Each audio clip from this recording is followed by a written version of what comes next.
is gone, whereas Austin will.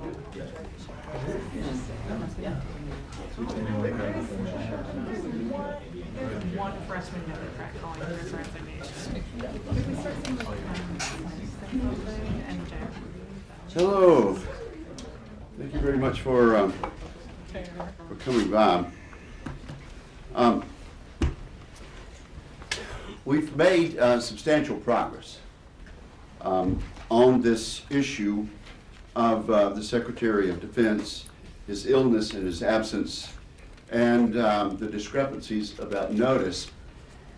And I have to give credit not only to the people standing behind me, but also to the members of the press who have, in large part, done their duty also. But here's the good news. There will now be an outside Inspector General's investigation of this. As you know, it was announced a day or two ago that there would be an internal review. We were very much concerned that this would be conducted by some of the very people who were involved in this absence of notice. And so it is encouraging to me that we have that opportunity with the DOD Inspector General to get to the facts here. We know now, which we did not know at the first of the week, we know the nature of Secretary Austin's emergency. We know the nature of the emergency that occurred on the first of the year with regard to calling the ambulance. I've had an opportunity to speak to members of previous administrations who I have to say were somewhat surprised and dismayed that there would be this level of secrecy and this level not only of ignorance of standard operating procedure, perhaps ignorance of statutory provisions, but certainly an absence of common sense in this regard.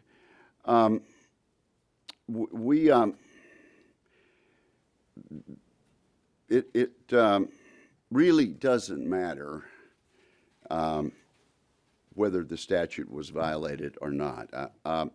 I've made the point that under my interpretation, the statute was ignored and treated as a mere suggestion. If that needs to be cleared up by the members of the legislative branch and the statute rewritten in such a way that it is clear, we will do that. But let me say this. When a Secretary of Defense is, for one thing, when he has surgery to remove cancer from his prostate, that is not a minor elective medical procedure. And it's misleading for the department to have ever suggested that. When the Secretary of Defense is in so much pain that he must be removed from his residence by an ambulance, taken to a hospital, and put in the intensive care unit, that is not a minor occurrence. It is an occurrence of such magnitude and importance and seriousness that certainly key members of the department, including his own deputy, should be notified. I wonder where were the chief staff people of the secretary when this occurred? Who did they tell? Who instructed them not to bring this to the attention of the president and of the American public and of the co-equal, the members of the co-equal branch of government? Where were the staff judge advocates that, in my experience, are always very close. As a former judge advocate myself in the United States Air Force, but also as someone who's been in Congress for some time now, more and more our commanders have a JAG around very close by. Where was this person? Who was giving the the advice there? This is not a partisan issue, and I'm glad to observe that we have had concern expressed by members of both parties, frankly by the leadership of both parties. For example, Chairman Rogers and Ranking Member Smith not only issued a joint statement expressing concern about this and raising questions that need to be answered, but Ranking Member Smith made his own independent statement yesterday and was quite explicit that this was unacceptable. This doesn't need to happen again. We are thankful that nothing so serious occurred during this incapacity of the Secretary that national security suffered. But it is a learning experience, I hope, for the administration, for the Secretary, and an opportunity for us to make sure this never happens again. And I now recognize Senator Fisher, and she will be followed by Senator Scott. Senator Fisher. Thank you very much, Senator Wicker. If a Houthi drone hits one of our ships in the Red Sea, we can't be wondering where the Secretary of Defense is. Imagine if there was an incident in the South China Sea. Imagine if we suffered a terrorist attack here on our homeland. The Secretary of Defense's location and his ability to respond cannot be in question. But if any security crisis had occurred last week, no one would have known where to find Secretary Austin. Our Secretary of Defense failed to notify the President. He failed to notify Congress. He failed to notify his subordinates or the National Security Council when he was absent for days. The problem is not that Secretary Austin needed a medical procedure. I'm grateful that he received care. I am grateful that he is recovering well. But the problem here is his judgment. Congress should have been informed. That is required under current law. It says that Congress should be notified immediately. That didn't happen.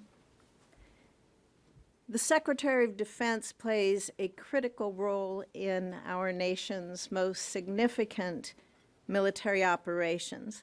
He is the most significant advisor to the President on nuclear military decisions.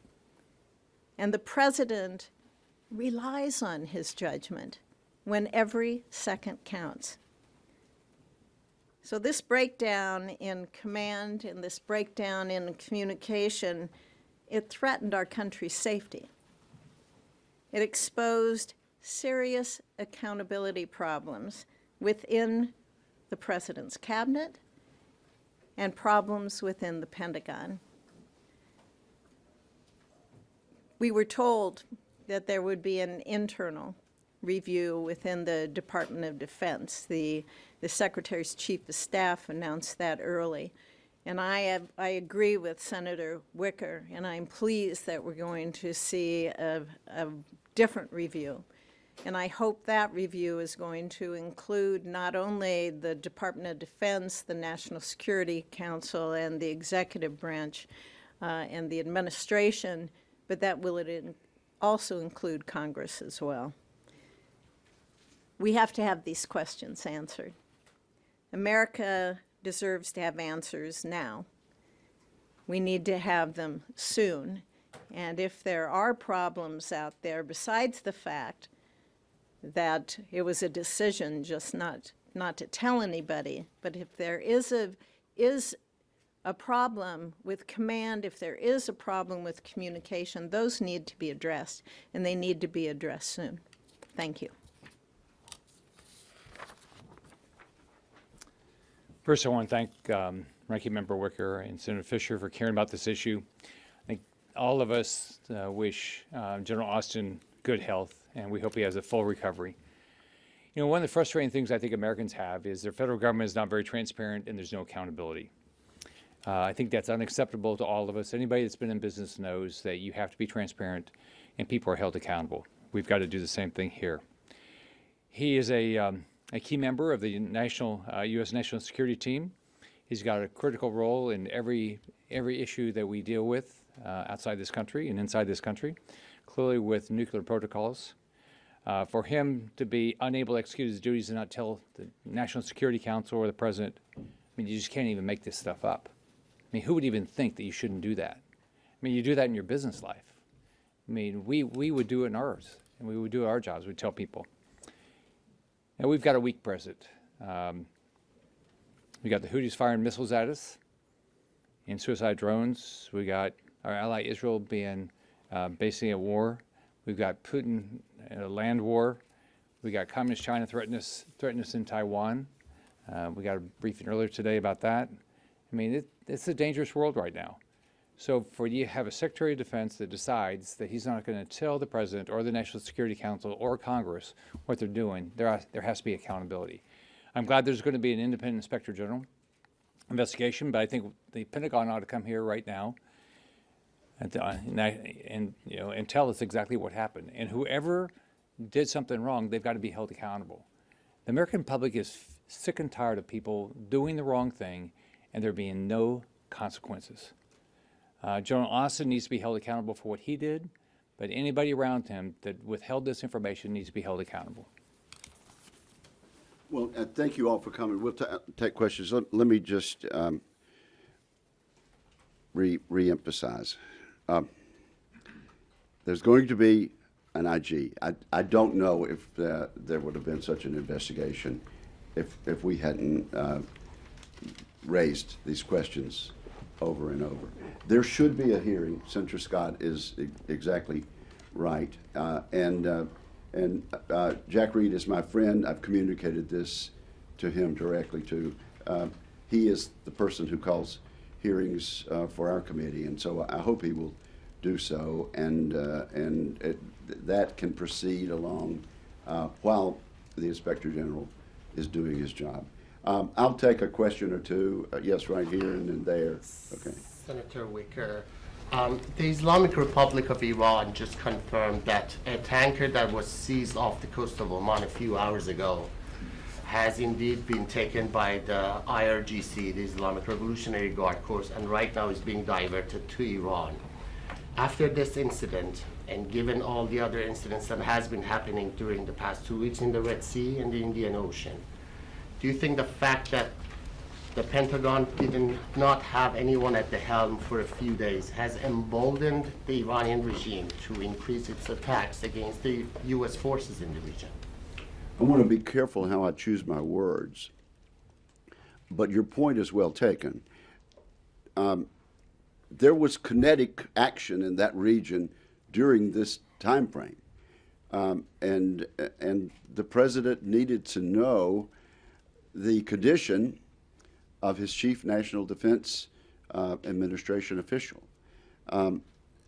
So it absolutely makes the point that the three of us and others have been trying to make over the past several days since this became public, was allowed to become public. This is a dangerous time. There are numerous dangerous regions, and the incident that you mentioned just now only underscores that. I said this one next, and then we'll go over here. Thank you. Have you gotten any indication from the department yet that they'll respond to the letter you sent yesterday? And if not, is there any recourse you have as members of the minority? Well, you know, we are the legislative branch. We do have the power of the purse, and the power also of oversight. So I would just hope that the department will take a different approach to this. And by that I mean let the information come out. How did we first hear about this? How did this press corps first hear about this? It was the Friday night information dump that we've seen so often in this administration, and that has been done over the years. Hopefully people are headed out to dinner or doing something for the weekend around that time, maybe not paying so much attention, interested in a ball game or two, and we won't pay as much attention to something that might come out at noon on a Thursday. So I actually deplore that kind of approach to letting the public know about something pretty serious. We have ways and means, the power of the purse, the power to investigate. Okay, over here, and then at the end. Senator, you haven't called on Secretary Austin to resign. Can you talk about why you don't think that's necessary or appropriate? Well, I'll let my colleagues talk about that. The Secretary is not going to resign. I think when we have a hearing, we may find out different facts that lead to a different conclusion. But at this point, I have not made that call. Others may wish to discuss Let's that. get the facts. Maddie, they ought to come testify, tell us what happened. Okay, Tony. Yeah, I just want to clarify here that our goal here is to find out what happened. So that, not just so there's accountability, but what went wrong. You know, we're talking about command here. And this is serious. When you look at what's going on in the world, this is so serious that you have somebody out of pocket that the president doesn't even know, that the Secretary of Defense is out of pocket. So who's making decisions? How's the communication being handled? That's what we need to find out. That's what we need to find out so this doesn't take place again. Because we look weak, it puts us in a dangerous position. It puts our men and women who are overseas defending this country in a dangerous position. When we have no communication taking place between the leader of the Department of Defense and the President of the United States and the National Security Council. So I think we've answered that specific question. When a Secretary of Defense is diagnosed with prostate cancer and has to have surgery, the President of the United States needs to know this. In this case, a determination was made, for whatever reason the protocol is in that administration, not to tell the President. When the Secretary of Defense has to leave his home in an ambulance, go to the hospital, and be admitted to the ICU, the President of the United States and the Secretary's deputy and the members of the Congress, as a matter of common sense, if not statutory requirement, need to be notified. Yes. Do you know how the DOD IG investigation was initiated? Was it requested by you or another lawmaker? And what are the key questions that you want to see it answered? Okay, they can start with the questions listed on the letter that all three of us and other members of the committee have signed. I learned about the IG investigation at the same time you did, about an hour ago, and that's about all I can tell you. Listen, right here on this row. Do you have any ongoing concerns? Obviously, with this continued condition, there's supposed to be an on-record reported that was supposed to happen today at the Pentagon. Obviously, not going to potentially be able to participate in that. With this continued condition Well, and everything going on, I would does that think that concern a you? doctor would report to, would stand in front of cameras, or a spokesman for the DOD, health officials, and step in front of the camera and brief the American people frequently about this. Okay, over here in the back. Are Just you- in the back. And then we probably need to. Are you aware of any military strikes or strategic decisions that were made during the time when Secretary Austin wasn't available, that they were that he was, they were looking for him to make or to approve before they went ahead and did them during this time? I cannot answer that yes or no.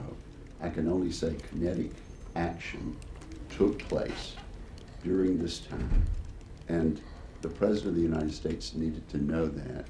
And the Deputy Secretary of Defense, at a minimum, needed to know that she was the person in the chain at that time. Last question back here. Are you concerned that the President isn't talking to the Secretary every day? I think it raises questions, and I guarantee you, if we have a hearing, that's the type of question that will come from both sides of the dais. Yes.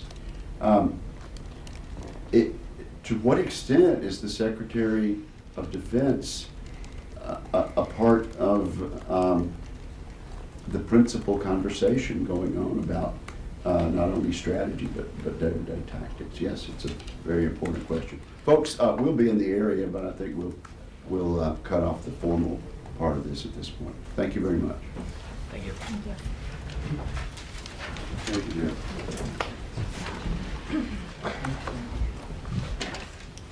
Would you autograph this? It's not complete. They still connected. They still connected. Yeah, I think we should address that before we head out, so that way. Huh? We're at the top of the show. Yeah, Mike can bring the light. So we're gonna have to So, should we bring the bill on I think the light on that is pretty darn good. Exactly, that was my thinking, exactly. Yeah, I think it's back to where it was.